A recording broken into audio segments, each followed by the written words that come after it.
ಅಭ್ಯರ್ಥಿ ಮೇಲೆ, ಆ ಕುಟುಂಬದ ಮೇಲೆ ಅವರು ಸ್ವಯಂಕೃತ ಅಪರಾಧ. ನಾವೇ ಅತ್ಯಂತ ದೊಡ್ಡ ಸಂಪನ್ಮೂಲ ಇರ್ತಕ್ಕಂಥವ್ರು ಅಂತೇಳಿ ಇವ್ರು ಬಿಂಬಿಸ್ಕೊಂಡಿದ್ರು. ಆ ಸಂಪನ್ಮೂಲ ಕೊರತೆ ಮತ್ತು ವೈಯಕ್ತಿಕ ದುರ್ನಡತೆಯಿಂದಾಗಿ ನಮ್ಮ ಅಭ್ಯರ್ಥಿ ಸೋತಿದ್ದಾರೆ. ಅಭ್ಯರ್ಥಿಗೆ ಗೊತ್ತು, ಅವ್ರ ಜೊತೆಗೆ ನಾವೆಲ್ಲ ಚೆನ್ನಾಗಿ ಓಡಾಡಿದ್ದೀವಿ. ಅವ್ರು ಯಾರು ಅವ್ರ ನೆಂಟರು ಇಷ್ಟರು ಎಲ್ಲ ನಮ್ಮ ಕ್ಷೇತ್ರಕ್ಕೆ ಬಿಟ್ಟಿದ್ರು, ನಾವು ಪ್ರಾಮಾಣಿಕವಾಗಿ ಕೆಲಸ ಮಾಡಿದ್ದೀವಿ. ಈಗ ಸೋಲನ್ನು ನಮ್ಮ ಮೇಲೆ ಹಾಕಿ ಇಲ್ಲಿಂದ ಹಿಡಿದು ದಿಲ್ಲಿವರೆಗೆ ಕಪೋಲ ಕಲ್ಪಿತ ವಿಷಯಗಳನ್ನು ಸೃಷ್ಟಿ ಮಾಡಿ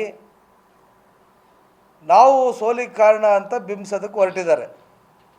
ಇದು ಯಾವುದೇ ಕಾರಣಕ್ಕೂ ಸಹಿಸ್ತಕ್ಕಂಥ ವಿಷಯ ಅಲ್ಲ.